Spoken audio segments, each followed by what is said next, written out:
did accept it as a good starting point, as a basically proper way to do this thing. And they were very interested in kind of adjusting and learning from Aristotle and adjusting it to their own needs and to the kind of research on their own basic ground. So, for example, Avicenna would say that the main difference between Aristotle and his own poetics is, and of course Greek and Arabic poetry, is that in Greek society, according to him, poetry had more political role, more society role, more kind of a place that should be politically understood. According to Avicenna, in Arabic society, poetry has kind of subjective role. It has more to do with feelings, and it has more to do with the way people communicate their personalities, something that is highly individual and basically cannot be communicated in general terms, in scientific terms. So he calls that community of senses, or something like that, sensible community. Like we are a community in terms of what we can feel, not just what we can articulate in terms of reason and arguments. And Averroes also comments on this, but for example, in his middle commentary on Aristotles Poetics, basically every single example he would give to illustrate any single point he makes, he draws from his own culture. So he gives examples which are Arabic poetry examples. He draws from his own culture and compares with some points which were made by Aristotle. So they're basically aware of the differences, and they're basically trying to build up on this Aristotelian model. And the question is, of course, about sources, and the sources are very different in this. In this context, I will just mention to you the first ever translation that is basically used there was a translation of course, of Aristotles Poetics, translation of Abu Mashimata in 1932 AD. And this was done from the Syrian version, so not from the Greek version of Poetics, which was done around 1900. And this Syrian version was done from the Greek version, actually, around 70 AD. So this first translation was considered to be not to be precise enough. The others followed, but the first phase of the reception of Aristotle's Poetics in the Arabic medieval philosophy was mostly in terms of commenting, like translating and commenting on the issues which Aristotle, of course, is talking about.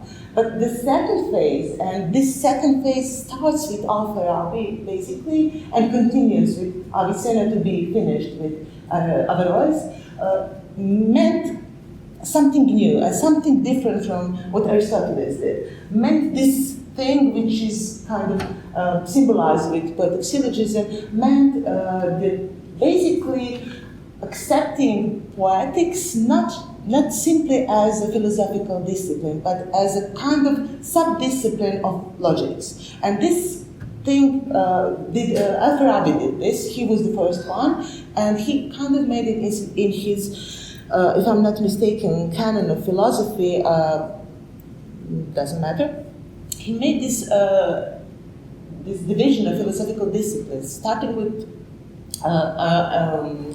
prior analytics, and then posterior analytics, and then categories, and then on interpretation, and then topics, and then on sophistical refutation, and then rhetorics, and then poetics. So this is not our typical organon division. These are 6 books from organon with poetics and with rhetorics additionally, and kind of mixed with not properly ordered. Yeah? And what he did, he basically divided these 8 disciplines into 2 parts. So the first 4 were proper scientific knowledge, demonstrative arguments, which can lead us to necessary truth, to the truth on which we can rely upon. And the other four, among those poetics too, are also logical in their character, but they are not properly demonstrative. They are kind of disciplines of logic, but dealing with arguments which will not amount to the necessity of conclusion,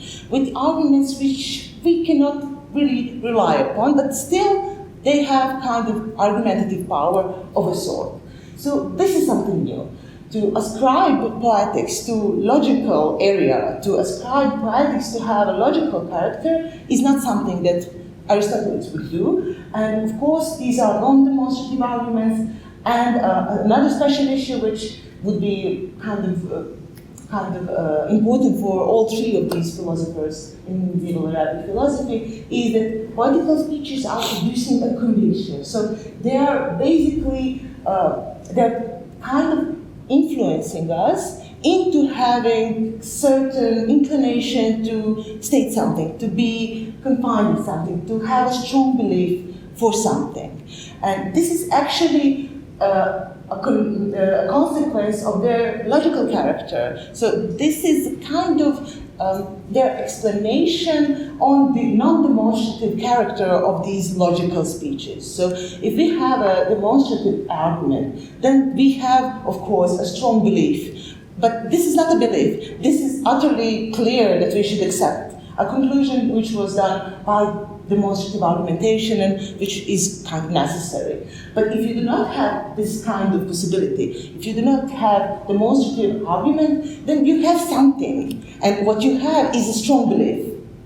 Not the conviction, not the necessity, but you're kind of very strongly convinced. That's it. That's it. And this would amount to basically what is important here. This is a logical side of the story. But nevertheless, they did not neglect those more aesthetical points of Aristotle, like pleasure and wonder or awe. And I was wondering how to pronounce these, and perhaps I will do that. So, help. How to pronounce this? Lida and Tajib. Lida and Tajib should be also parts of these poetical speeches, things. Yes? Actually, for the second word, you have to put some more effort to pronounce it. Tajib.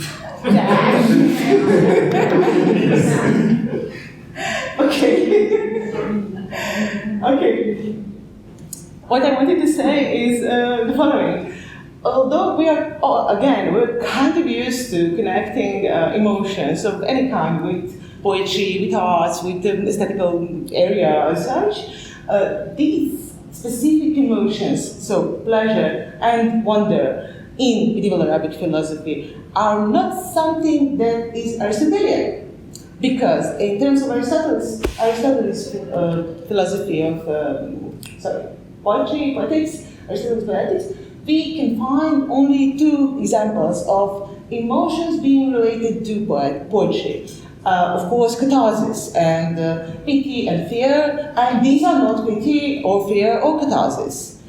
And the other one would be mimetical pleasure, the pleasure about Aristotle is mentioned in terms of learning, in terms of how does poetical speech influence us, and he says specifically, explicitly, that when we grasp the connection between what is imitated and the imitation, that is the poetical speech, then we learn something, and because we learn it, we feel the pleasure, because in pleasure there is, in learning there is the greatest pleasure, as we know from the metaphysics.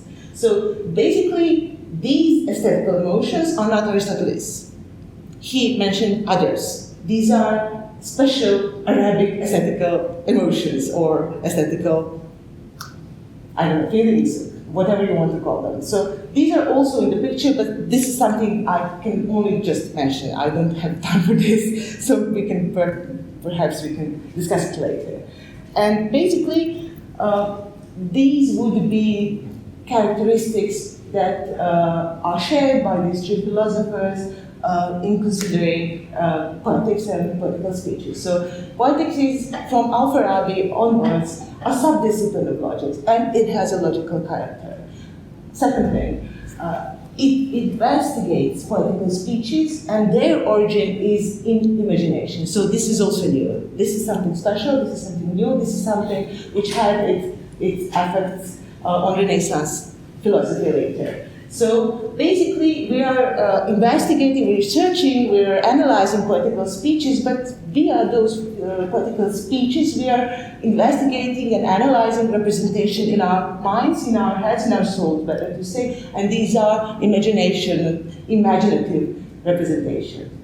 Also, because it is a logical discipline, because it has logical character, it is orientated on the truth and on the knowledge, so these are the questions which will be highly problematic in later poetical and aesthetical philosophy. In terms of, in Renaissance, there will be a great quarrel between, of course, the old ones and the new ones, and poetry and poetics will be accused of giving false knowledges and kind of problematic in moral respect. And both of these issues relate to Arabic origin of the idea of imagination being the origin of poetical speeches and art in general.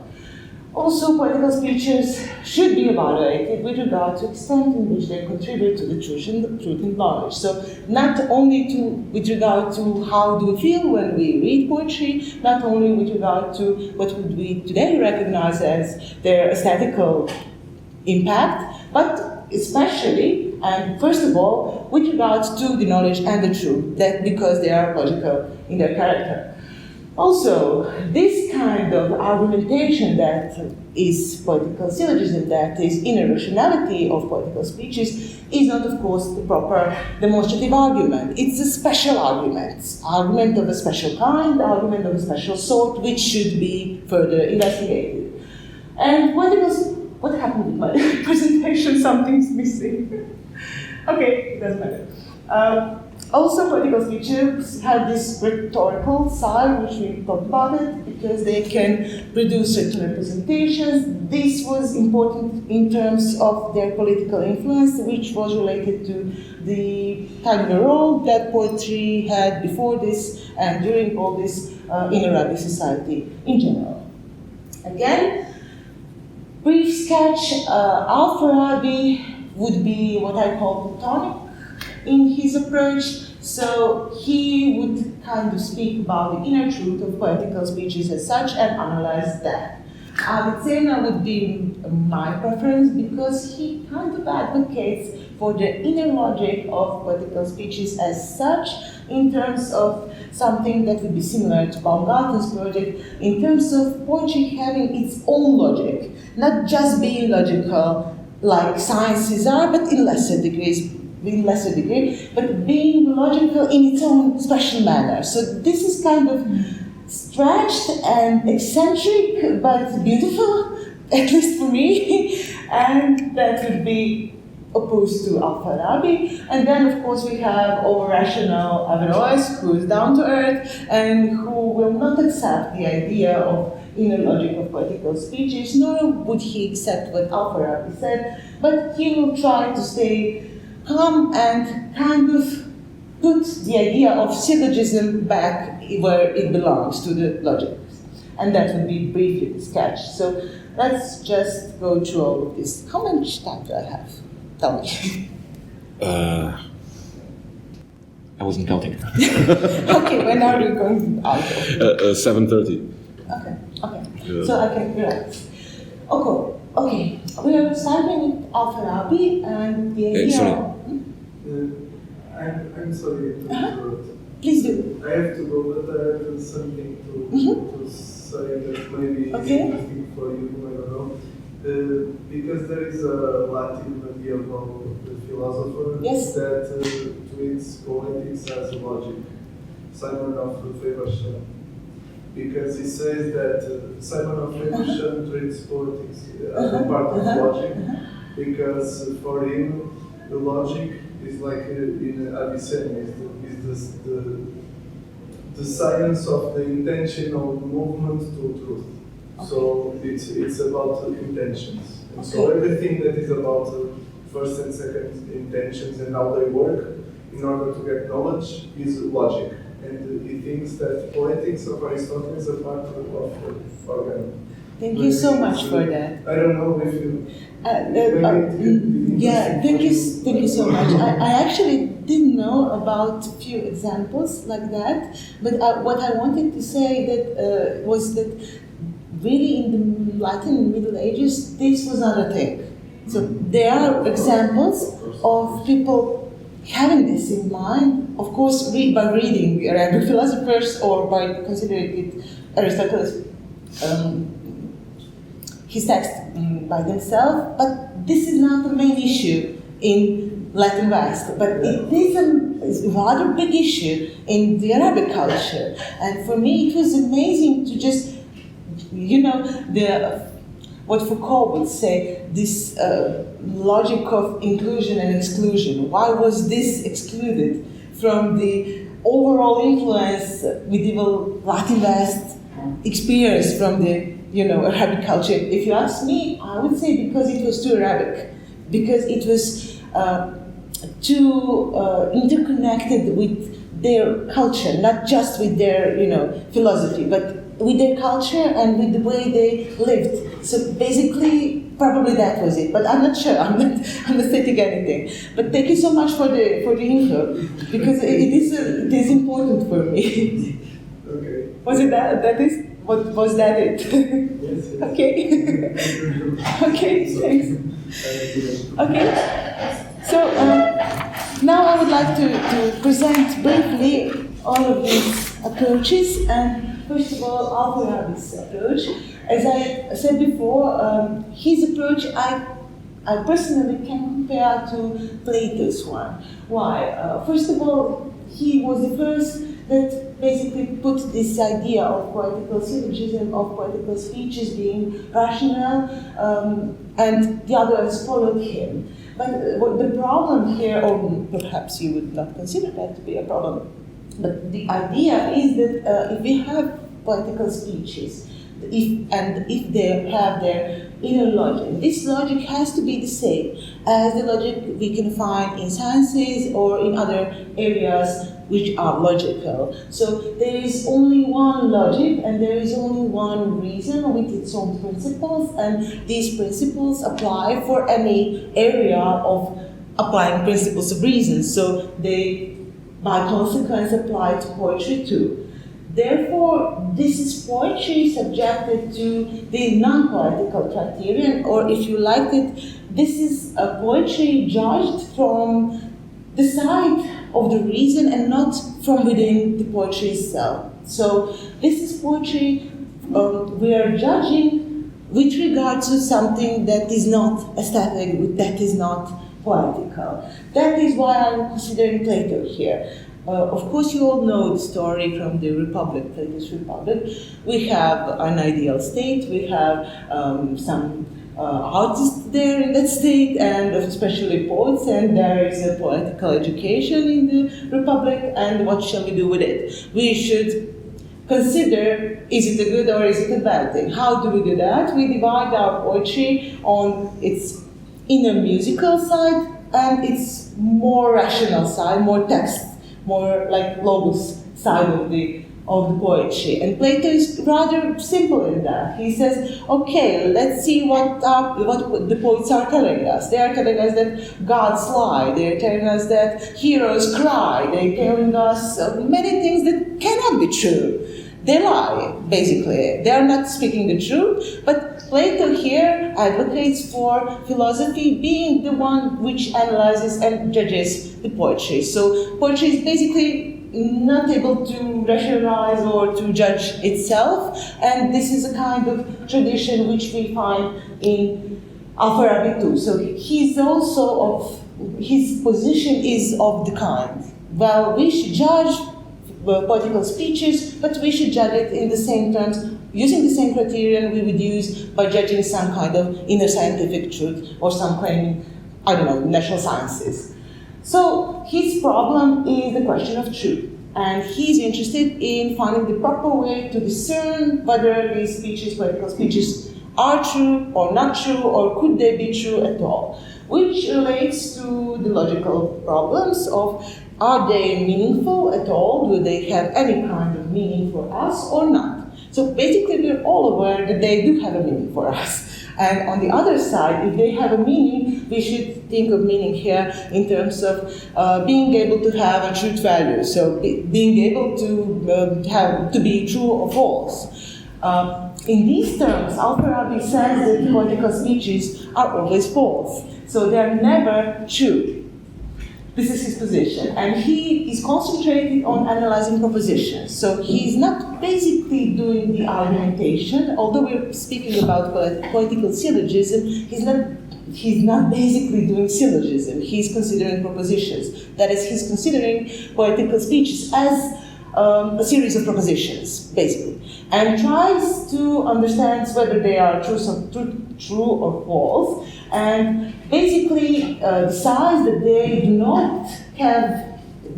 cannot ever be true, that they are always false, because they do not have proper reference, they do not have direct reference. They are about, and this is a quote from Al-Farabi, an imitation of the object in the mind, not the object itself. So for Al-Farabi, the object is here has the primacy. He's kind of following Aristotles in terms of his categories and on interpretation.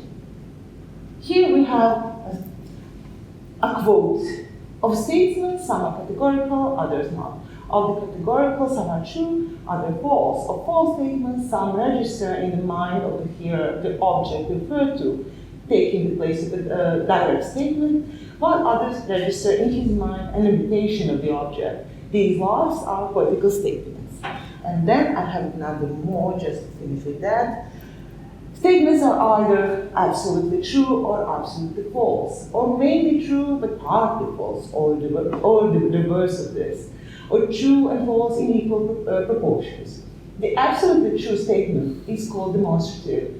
That which is mainly true, presuppositive. That which is equally true and false, rhetorical. That which is mainly false, sophistical. That which is wholly false, poetical. So it's a lie. This analysis proves that the poetical statement is one which is neither demonstrative, nor argumentative, nor rhetorical, nor sophistical, yet for all that it belongs to a kind of syllogism. Funny, right? It's none of that, it's always false, but it is a kind of syllogism. Or rather, post-syllogism. By post-syllogism, I mean induction, image, intuition, or the like, something which has the same force as an analogy. So this is all from the canons of poetry. What is the problem here for Al-Farabi? So he's basically, as I said, he's not concentrated on the argumentational side of the problem. That is something that Avicenna would do. But he's concentrated on the propositional side of it. And he kind of leans on Aristotles and on his idea of propositions being true or false with regard to the way they relate to the state of affairs in the reality. So if we assert something, if we connect a predicate and a subject, then we are kind of asserting the connection which is to be determined in the reality. And in order to be able to do that, to connect our speeches and our thoughts with the reality, our terms have to refer to the objects. So the subject term has to refer to a certain object in the reality, so that this is the condition that allows our propositions to have truth value. In Al-Farabi's analysis, the problem with poetical speeches is that they do not refer directly to the objects in the reality. They refer, but they refer to the states of our minds. They refer to the imagination, that is, to imaginational representations. So they, in principle, they cannot refer directly to the object, and therefore they cannot be true. But if they are, if there is another route, he could have said, okay, they are not false either, because the argumentation would be the same. But if he would say that they are not false either, then they would not be able to have truth value at all. And if they would not be able to have truth value at all, then they would be senseless for us. And they are not senseless for us. They are not meaningless. We do understand them. So basically, he had to find a kind of solution to, to connect the two. The fact that we do understand them, that we do communicate something, that there is something to be understood here, that there is something to be shared and conveyed here, but on the other side, that these are not proper arguments, that this cannot be true because of the direct reference. So when he says that these poetical speeches are always false, we're used to consider what is always false, which kind of speeches are always false, the contradictory ones. So the ones that have contradiction within themselves. These are not contradictory propositions. They are always false because of the reference problem. They refer to the wrong thing. They refer to the imagination. And the fact that they refer to the wrong thing, to the imagination, is here used also not just as a negative issue in terms of them being always false, but also in terms of them, you see that, this becomes differentia specifica for poetical speeches. This is one thing that discerns poetical speeches from all the others, which can be analyzed logically. So they are not rhetorical, they are not, scientific, they are not sophistical, they are none of those kinds, they are their own kind. So this is kind of a, good thing for him. And as you see, the idea of post-syllogism, that is, poetical syllogism, is born. We should say something about this strange rationality which is always false but not contradictory. This is basically Alfarabi's point. And to that, Avicenna would say, you're right. They do not refer directly. They refer to these states of our mind. But this is a good thing, because this is something which makes them special. You said it yourself. And only thing you made a mistake about is they should not be judged in the same way you judge normal proposition, normal assertion, which do refer directly to the world and to the objects of the world.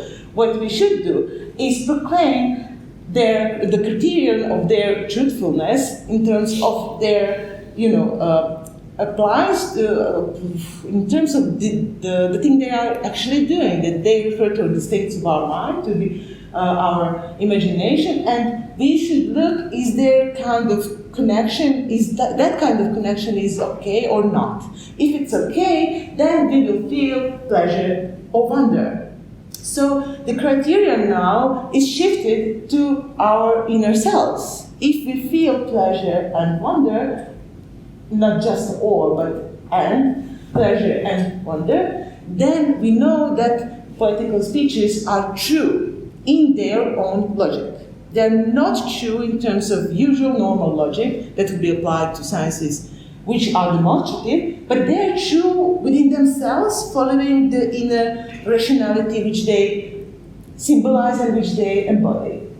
So there is an inherent criterion in poetry that we can analyze and that we can basically learn from the poetry itself.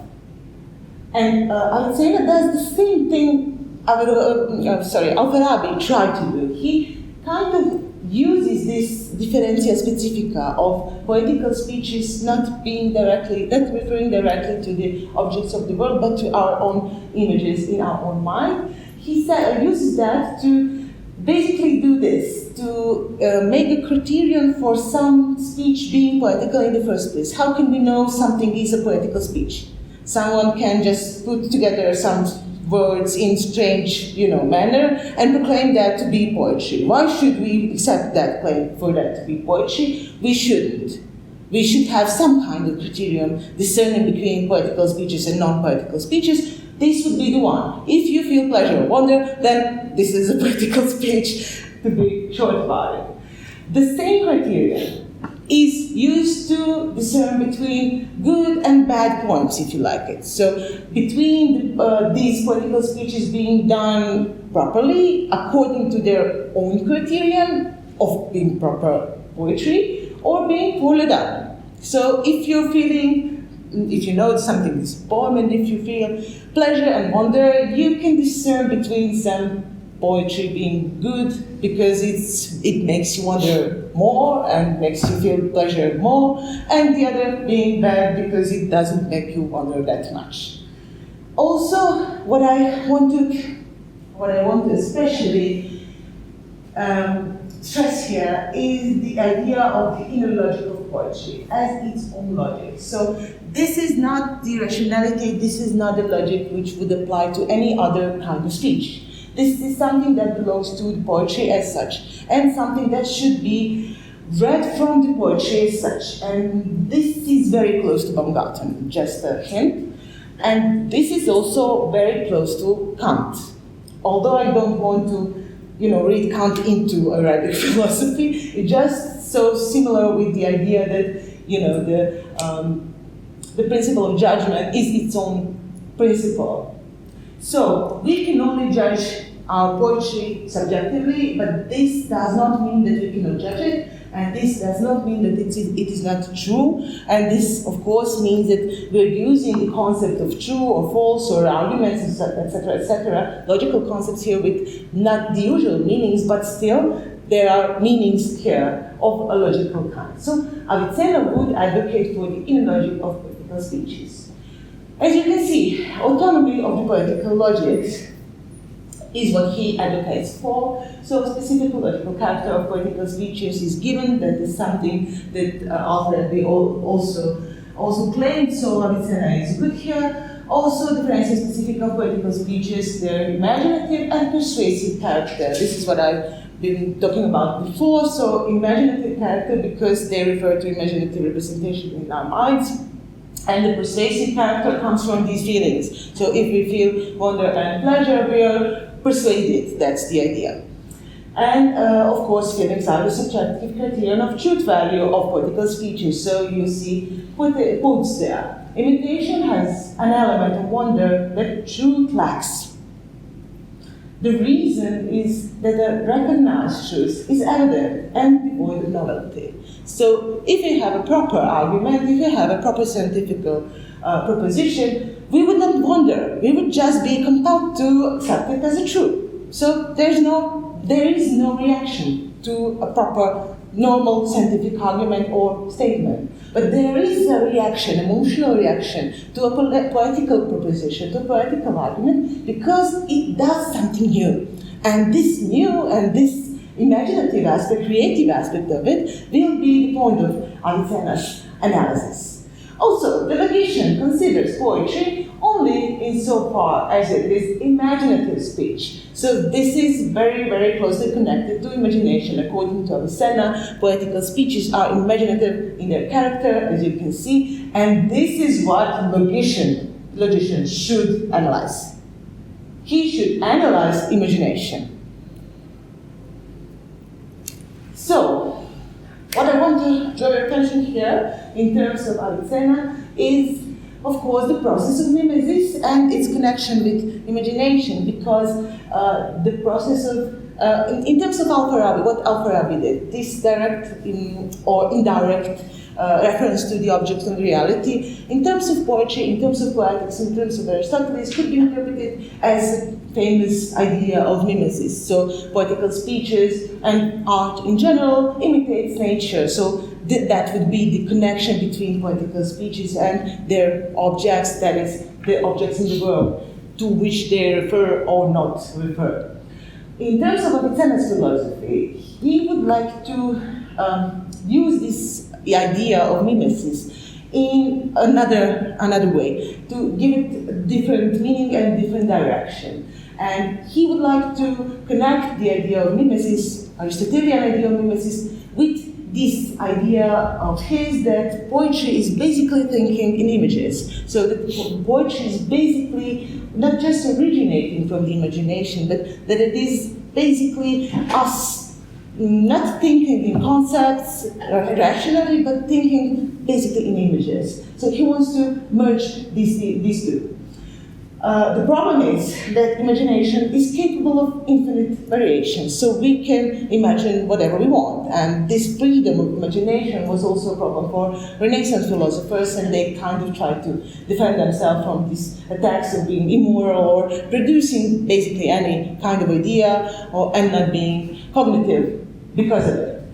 Also, Avicenna discerned between rational imagination and sensitive imagination of animals, and the criterion of their difference is exactly this infinite variation. So, sensitive imagination of animals is basically bound by objects. It's kind of perception, really, ability to perceive through senses and ability to remember the thing we perceive by the senses. But rational imagination, do note rational imagination, it's kind of silly also. Rational imagination, which we human beings possess, is capable of going beyond what was given by the senses. So we can do whatever we want with those pictures, with those images. We can infinitely go on with them. So we have a problem. If we can do that freely and infinitely, how can we speak on anything logical about it, and how can we speak on any kind of rules here? Again, according to Avicenna, imaginative representations are not bound by their objects, so they are not just bound by the idea of Nemesis. They basically are creating and free, but they are also kind of not free because they have their own principle. Imagination has its own inner principle of working, and if we want to make a good poem, for example, or if we want to make a poem at all, for another example, we should kind of, first of all, find this inner principle and then follow it. That would be his idea. Therefore, what is proper to poetry is that which is invented and created. He's very keen on this novelty, originality, freedom, creativity, so on. But an imitation is a matter of giving the likeness of a thing, not the thing itself. So we are not bound by the object. Again, as you see, imagination produces poetical speeches according to its own principle. What does it mean? It means that the inner logic of the poetical speeches is in fact the inner logic of the imagination, and that the imagination-imitation opposition basically is not an opposition. What Avicenna is interested in terms of imitation, is not so much this kind of relationship between the poetical speeches or images and the object, which would be of interest for Al-Farabi, but the inherent structure of the products of the imagination or imitation, whichever you prefer. So he's basically analyzing poetry, regardless of whatever it is, in terms of its inherent inner structure. And there is a structure about it. And this structure, this form and order, we can find in poetical speeches. He considers to be the proof of its inner rationality. If we have an order, if we have a form, then we have a kind of rationality about it. That would be Islamic thought. And of course, this form is not something like, formalistic approach of the logic. This would be meaning-dependent, and this is highly important here. Meaning-dependent form and meaning-dependent order. So, also for him, it's very important to notice that this inner form of poetical speeches is the origin of the poetic pleasure. So this poetic pleasure is not something that is additional aspect of poetical speeches. It is something that is inherent to them, and also it is not something that belongs to our rational side, producing something, inferring something, but it is something that is produced by the inner rationality of poetical speeches. Again, as you can see, in opposition to Al-Farabi, he would not stress the propositional side of the story. He would stress the argumentative side of the story. So this is where we have proper arguments, if you would accept them as proper arguments. Poetic syllogism is, of course, the atomic, most simple example of poetical speeches being argumentative, being rational, having their own logic. So this would be kind of experimental area for him. And he considers a metaphor to be proper poetical syllogism, again following Aristotle, but Aristotle is from rhetorics, not from poetics. So, combining the two, Avicenna would like to keep the tripartite form of arguments, now in poetical arguments. What would be conclusion here? In his terms, in his view, the conclusion of poetical syllogism would be the very same feelings of wonder and pleasure. This is why I'm reminded of Kant, very much so. So the conclusion is not linguistical, actually. It does not belong to the realm of logic in the strict sense. It is actually us feeling something. This is the conclusion. And this would be, in his mind, the purpose of poetical speeches. Of course, we are convinced by them, and because of them, and as I told before, this would be the direct consequence of the imagination. So the conclusion of the poetical syllogism would be us feeling something, as you can see. What would be the premises? Again, Aristotelian example. This is a metaphor, the evening of life. Of course, this is a metaphor for old age. So, how does this work? We have basically two premises, which are not, as you can see, which are not propositions, which are terms. We have evening and we have life. And in their literal meaning, they do not mean anything. Combined together, life has no evening, nor does evening have any kind of life. And if we are going to put those two together and to give them any kind of comprehensible meaning, we have to go further, go beyond their literal meaning. So, in those terms, they are premises. They have, of course, non-literal meaning, and both terms have many possible non-literal meanings. So, what should we do? We should find some kind of connection between seemingly unconnected evening and life. And this is done by the imagination. So this is not something that is linguistical, this is not something that is inscribed in terms evening and life. This connection belongs to our soul. That is, it belongs to our imagination. Given that this is a philosophy that relies on Aristotle's idea of logic and Aristotle's idea of syllogism in the first place, Avicenna tries to find something that would function as the middle term in syllogism, as that we have in syllogism of a normal sort. So the middle term here actually is not a middle term at all, because it's not a term, it's an insight. In insight, how does it work? First, we understand that these two terms, they kind of provoke some representation in our minds. These representations in our mind first understand that they do not belong together. And they kind of suggest something else. This something else is something that we should come up with. So we are basically creative in understanding some poetical syllogism. It is not all laid out before us, we have to intervene. Our imagination has to contribute to the understanding of this. So, in those terms, we have two levels. First level is linguistical, the other one is the level of the soul, level of the imagination, which is another, once again, which is creative. Because we can relate the similarity between this new term, the term of the end of the life, that is, of the end, which is the middle term here. It's not a term, it's a representation, because we can find the connection between the original two terms with our own imagination. We basically made this kind of middle term, and we made the poetical syllogism work. So its conclusion would be us feeling pleasure and wonder. Soul is creative. Again, the thing I was talking about. So the new meaning is ascribed to the original premises, that is, to the metaphor in the first place. And only when the new meaning is ascribed, and the new meaning is something that, once again, comes from our soul, from our own imagination, which is indicated but not given with original two terms, then we can feel wonder or pleasure, and when we feel those two, then we know that this is a good argument in terms of poetry.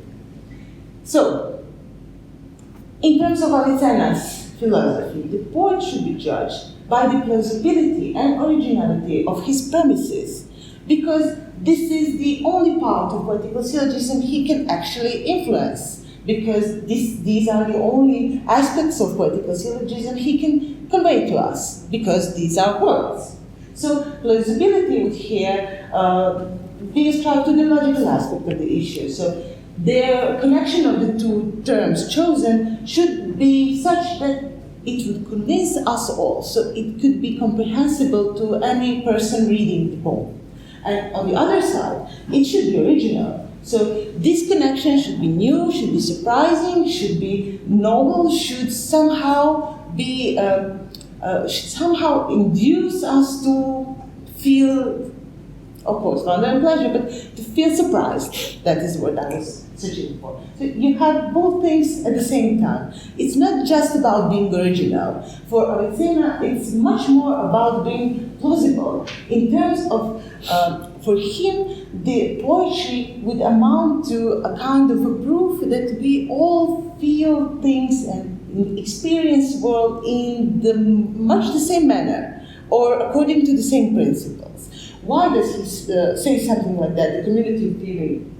The idea of community of feeling is based upon this idea that poetry has an intersubjective validity. If someone wrote a poem and you are reading this poem and you're experiencing these aesthetical feelings of wonder and pleasure, then you have a proof that at least one person, that is the poet, had these same feelings, that at least one person expressed using these words these feelings that you are now experiencing in your own soul. That would be the argument. So by reading poetry and by being induced with the feelings of wonder and pleasure by reading these words, I basically have a proof that there is at least another human being, that would be the poet, who has the same feeling by reading the same words. And this would amount for Avicenna to the intersubjective validity of poetry, so it's not objective, but it's intersubjective in those terms against Kant, and this would amount for him to the possibility of us as human beings communicating something that cannot be put to words in terms of logic and science properly. This is what he finds amazing and provocative, that we can communicate about things we cannot subject to the proper scientific analysis in terms of demonstrative arguments. We still can communicate that, and we can still understand each other. Literally, we can understand each other in those terms.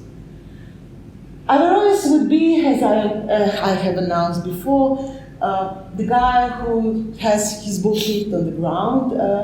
Poetical syllogism is not a big thing in his understanding of poetry and poetics, but still there is a catch here, and I would like to present it.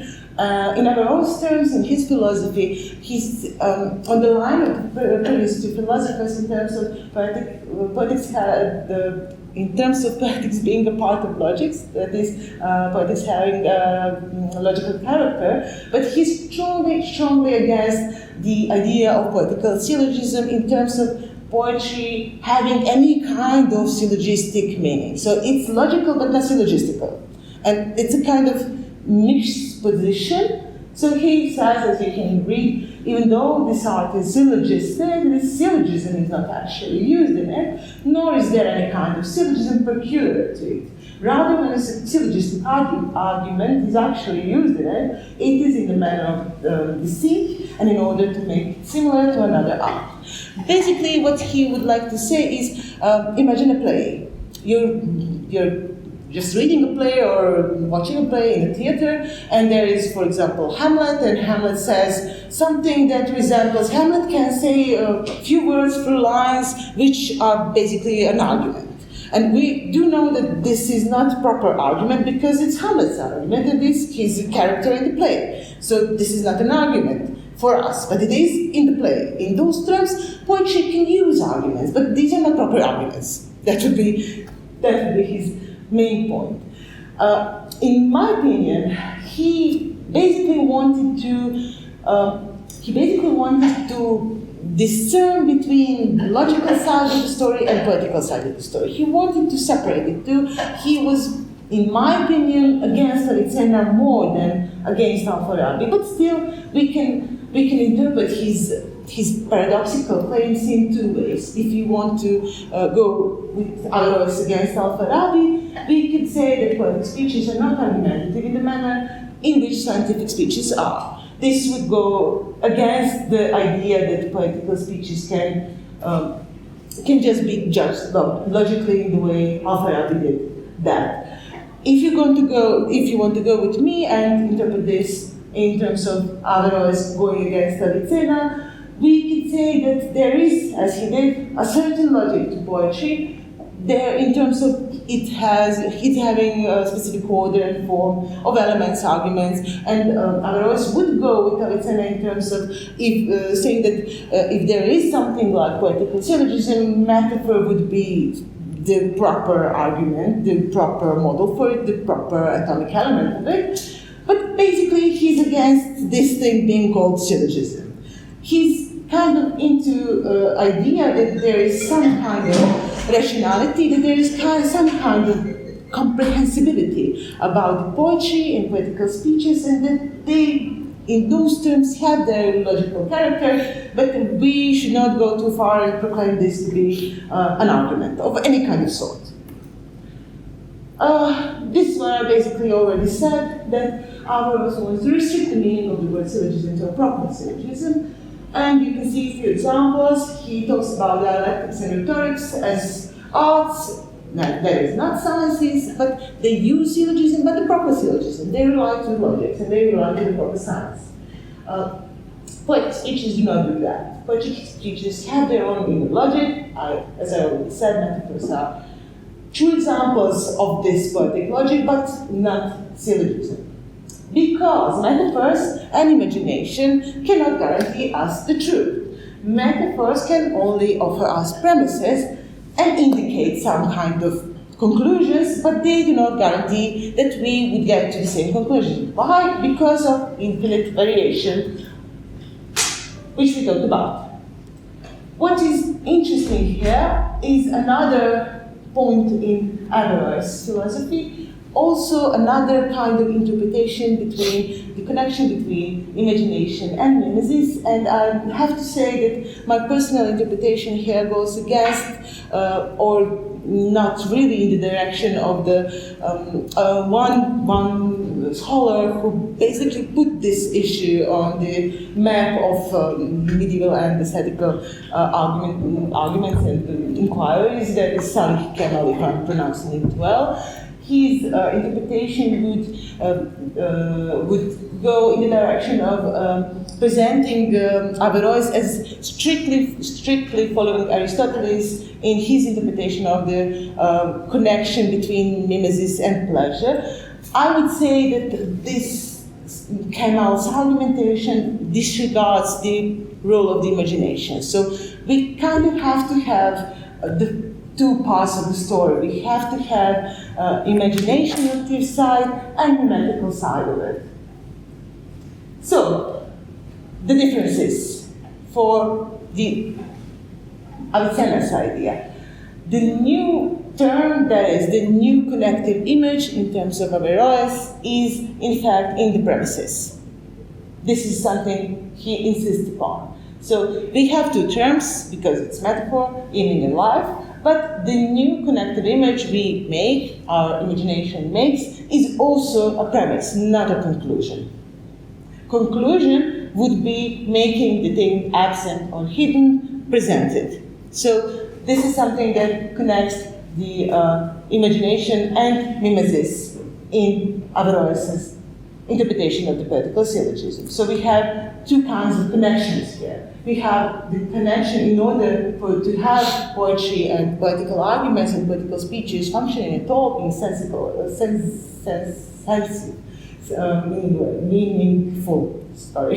meaningful at all, we have to make basically two connections. The first one would be imaginative one, the one where our imagination connects the dots, connects the two originally given terms in the metaphor, and the other one would be connect this new image with the place, with the object in the reality. So there is a reference story about the reference here, but it's in this second kind of connecting things in the poetry. So what is important for Averroes here is, again, a bit of Avicennian idea of the poetry and poetry having a strong relation to the deepest truth about our human being here on earth, and poetry being able to present us with some distinctively important insights about our human nature. This is important to him, but he's not, how can I say, he's not that fluffy and creative about it as Avicenna was.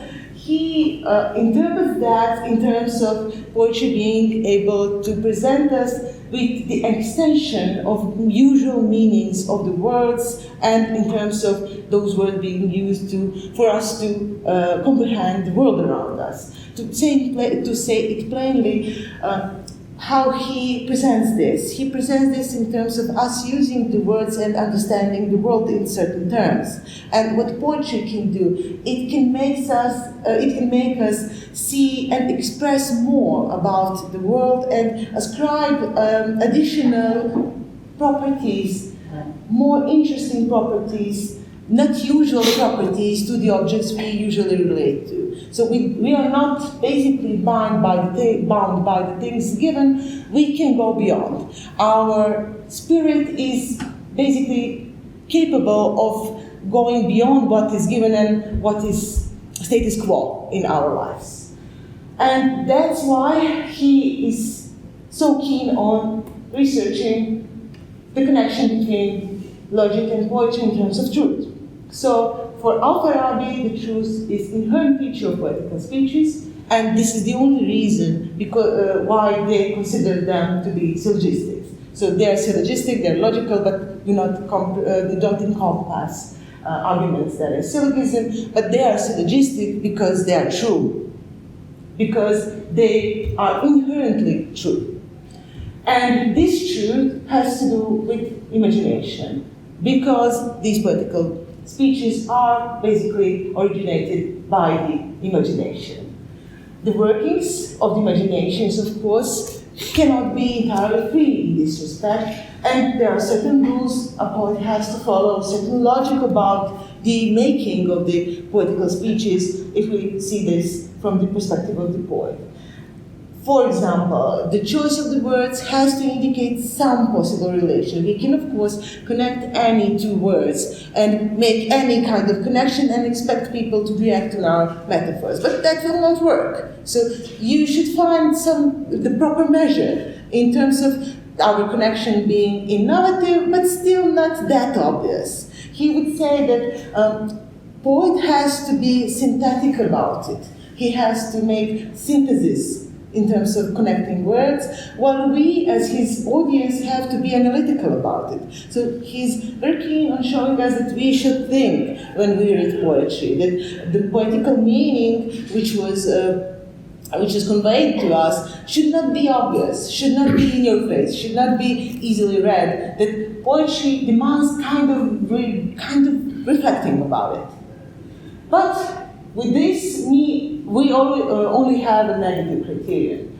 To have a positive criterion would mean that we could explain rationally to the last instance every single thing about the creation of poetry, and this is something Averroes would not claim. So we can only determine the negative criterion in making poetry, and this would, in his terms, amount to poetical syllogism or to logically analyzing poetical speeches. That is why he, especially in his middle commentary on Aristotles Poetics, is more concerned with specific rules, and commenting on specific rules Aristotle presents us with, and of course with the addition of some that he considers to be his own. Then he talks more about this than about the inner rationality of poetical speeches. So this is basically what he wants to say, that and I think that we can use this as a final word on the issue, that the truth is here in poetical speeches. They are not false, as Al-Farabi would say. The truth they express is essentially bound to human being and expressing essentially some features of human relation to the world, and that in those terms, imagination as an origin of poetical speeches is a cognitive faculty, basically not adequate, not the same as reason, but equally important. And that would be all for today. Thank you for your attention. I hope I was comprehensive.